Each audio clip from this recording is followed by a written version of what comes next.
Good morning. I'd like to start out by letting all of you know how honored I am to be here today, giving the commencement speech to the graduating class of 2008 from my alma mater, the International Academy of Design and Technology.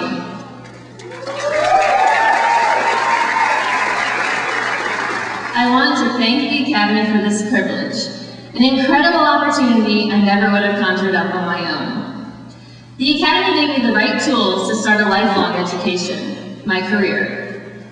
The following are some important things I've learned, or I'm trying to learn, and it's my pleasure to share them with you today. First, do something.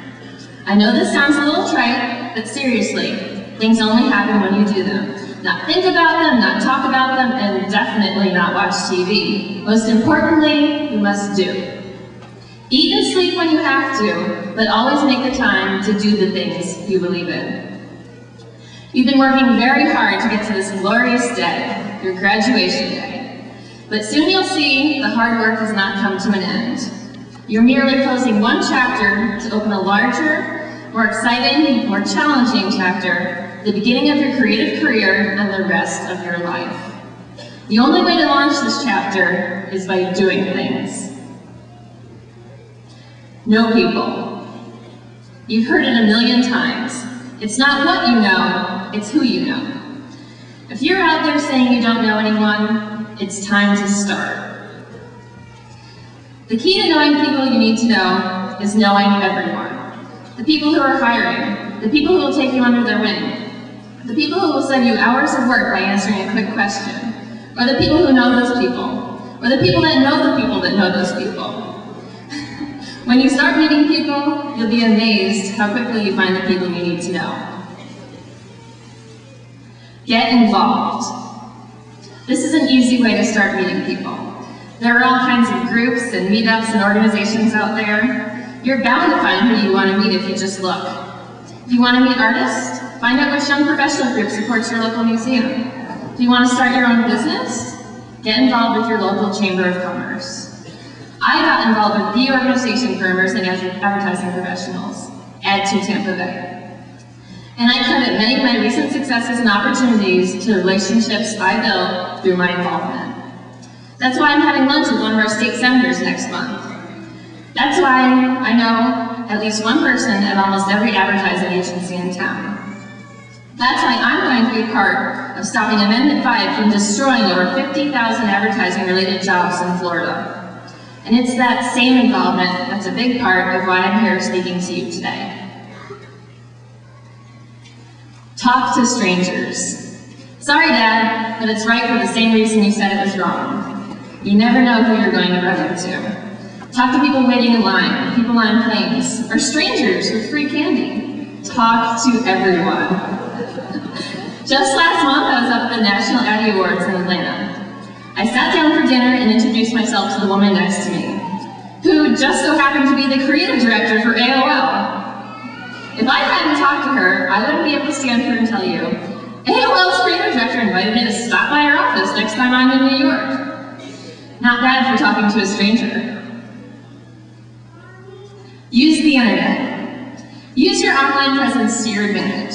Search engine optimize yourself. Keep track of your name on Google.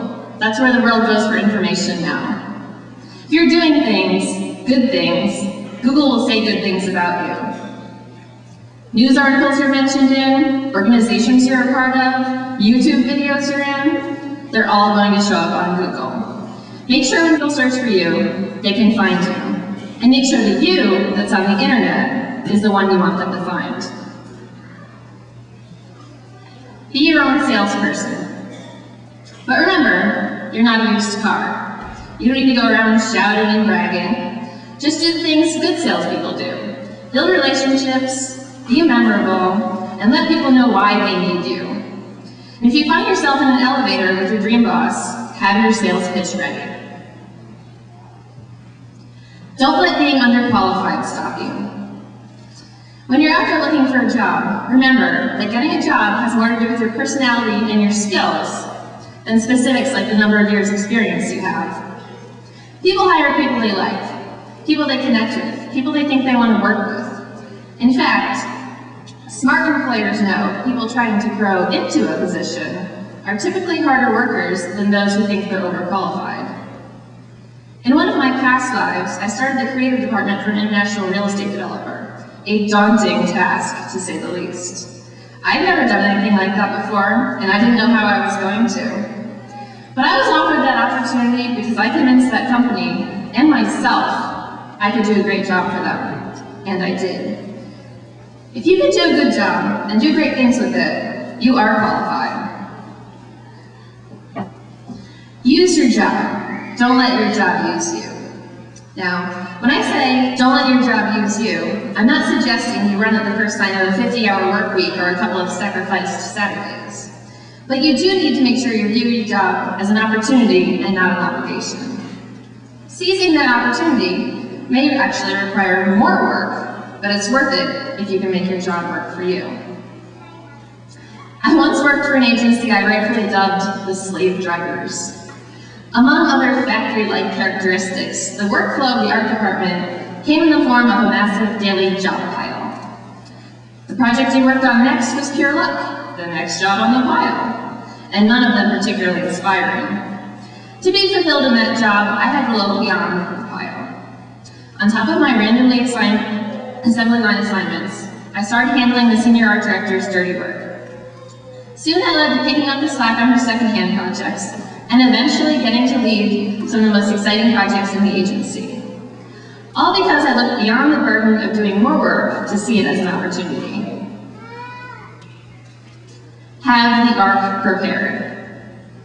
At this age, never stop job hunting. You've got a long career ahead of you. Don't miss an opportunity just because you don't have your portfolio together. Keep your portfolio up to date at all times.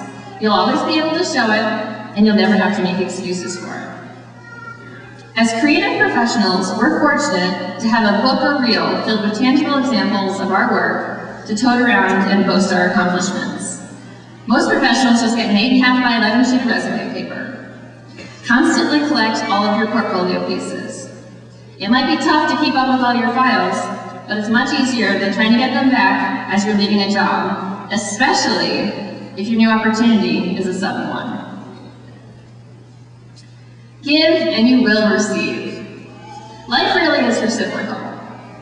When you make someone else happy, it makes you happy. When you help others grow, you help yourself grow.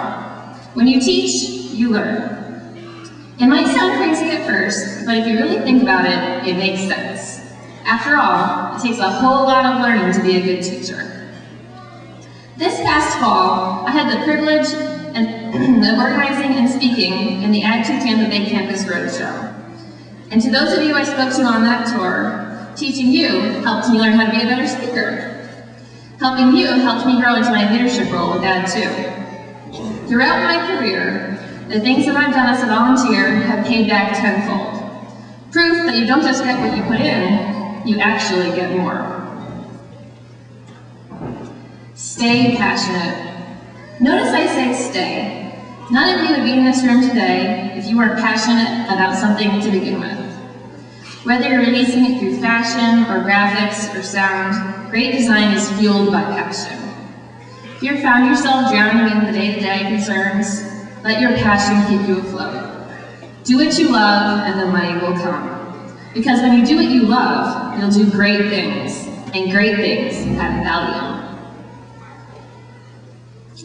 As designers, you have a unique opportunity to communicate with the world. The things you create will be seen on a public stage. They will alter the audio, visual, and cultural landscape we live in. In a culture dominated by empty celebrity and packaged fake realities, you have the opportunity to do something real. You work in an industry where your most fulfilling work will physically represent the things you believe in. As you step outside today, and begin your life as a graduate, remember that your career, indeed your whole life, is an opportunity to make your voice heard, your message read, and your presence felt. Congratulations once again to the International Academy of Design and Technology's graduating class of 2008. Thank you.